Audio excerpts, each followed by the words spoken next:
Next thing is time of day. Rule number 3. When to call doctors, discharge planners, and MSWs. Okay? When would be good times to call? When would be a great time for you to start calling? I have several rules that I kind of go under by. I don't like to call people during lunchtime because you don't want to bother them during lunch. I don't want to bother them during the first hour of the day that's open because they're trying to catch up.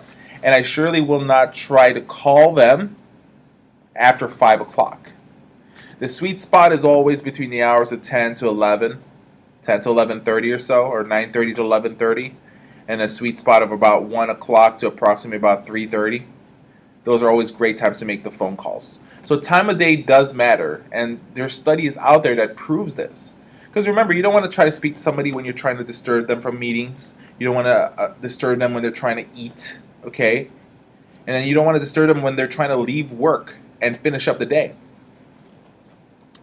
Rule number 4, know when to call for doctors, discharge planners, and MSWs. So the day of the week is also important, okay?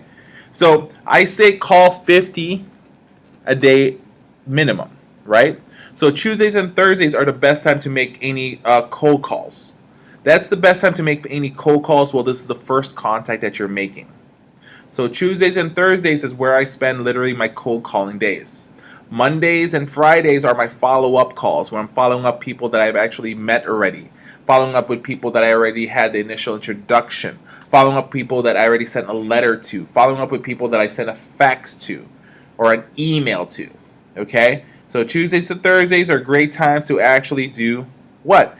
Make your cold calls the first time that you're actually meeting people.